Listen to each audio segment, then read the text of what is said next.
For the water quality notebook assignment, you have 3 days to work on this assignment. I've got it chunked up into a certain number of slides each day. For Wednesday, you're going to complete slides 1 through 7. You're going to stop once you finish the dissolved oxygen slides. On Thursday, you're going to complete slides 8 through 13. You're going to stop when you finish nitrates and phosphates. And then for Friday, you're going to complete the final set of slides, which are 14 through 19, which are on bioindicators. All right, for the assignment, when you click on the link, it opens this Google slideshow. You will go to File, Make a Copy, Entire Presentation, and then rename it Water Quality Notebook and then your name. Everything you have on here, everything that you need is located in here. That's where you can put all your answers. These tabs over here on the side are links to the actual slide that you're going to go to. You don't have to use those. You can just kind of thumb through over here on the side.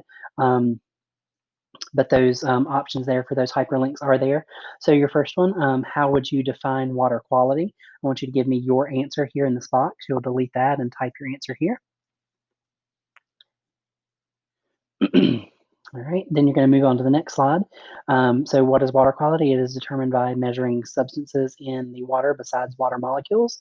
All right, and so it's got an activity for you to do here. Drag each of the elements to create a water molecule. So you can move these three element symbols around. So I want you to build a water molecule there. And then I want you to think about what else we can find in water quality, or sorry, what else we can find in water besides water molecules. And for that, you're going to click on this link to the Jamboard, and it's going to take you to the Jamboard that I've already got open here. Sorry. You're going to find your core class. So if you're in my first core, this is the slide you're going to use.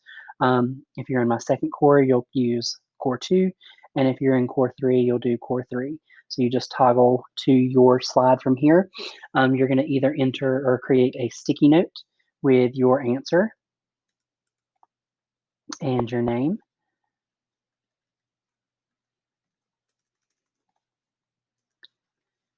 Okay, it might help if I spell my name right. All right, you can change the color on your sticky note. That's totally up to you. All right. And then you can resize that, make it smaller, make it larger. If you want to put a picture in, you can do that as well. This takes you to Google Image Source. So let's say you want water. You're not going to put a water molecule in there, of course, because that is not what the question is. But you can resize that as well. Excuse me, I had to sneeze. All right, so then once you're done with that, you can just close out of the Jamboard to go back here. All right, on the next slide, you're looking at temperature. Temperature, it tells you, is the measure of the average energy in motion of the particles. You're going to compare the particles and movement in the solids. You're going to click on the link here to investigate this. So you'll go to this website and you'll play with adding heat, removing heat, and seeing what happens with the water molecules. This is very similar to what happened, or part of the activity that you did with the water properties web quest that we did a couple weeks ago. So then in this table here, you're going to tell me what happened to the argon molecules in a solid form, liquid form, and then gas form. Same with neon, and then same with oxygen. And then answer this final question here in this box as well. All right. Also for temperature, you're going to use shapes and symbols, word art and lines. So you'll use these shapes up here, the lines and stuff like that, to draw examples of a solid, liquid, and gas. So you're going to do that. Oh, I did not mean to do that, sorry. You can click on this link to see some examples. So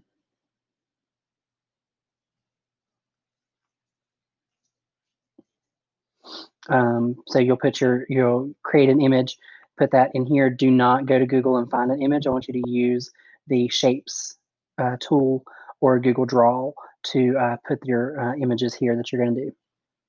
All right, and then for dissolved oxygen, you're going to use Desmos. So you click on this, that takes you to the link. That's the link for Desmos. So you're going to use that to graph these rates of change. So you'll put the temperatures in for X, the oxygen in for Y, and you'll graph that. And using that graph, you're going to answer these questions here, and you'll just drag and drop these symbols into the, or these answer choices into the boxes. And then don't forget to answer the true false question. All right, so that's for Wednesday, day 1. For day 2, you'll just open this file up from Google Drive, and you're going to work on turbidity. So for these, you're going to find an image or a GIF that represents these, each of these.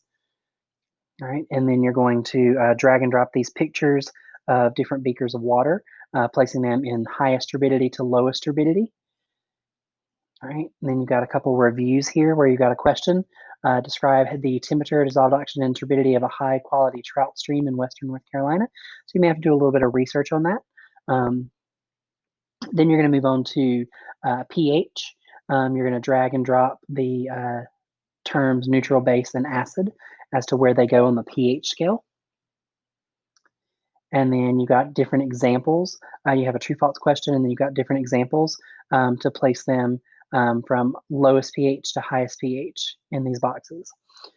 And then for nitrates and phosphates, you're going to complete the cause and effect map. So for an algal bloom, you have causes here and then the effects here. So if a cause is, for example, increased nitrate levels, what is the effect of having increased nitrate levels? Okay, that is all for day 2. Then you're moving on to day 3, where you're going to use this link here, interactive slides. You'll use those to answer the following questions. You've got these are your answer choices down here at the bottom, and you'll type those into the chart where they go. Or sorry, you'll drag and drop those into the chart where you would like to put them. All right. Then you're going to, again, use the slides that are there as information for you, and you're going to look at this data and complete this data table based on the information that are in the slides. You'll do that again here. And then for 17, 18, and 19, you're going to find, it's going to ask you for 2 images of specific types of macroinvertebrates based on the qualities that it's giving you. So on slide 17, you're looking at what are 2 intolerant macroinvertebrates.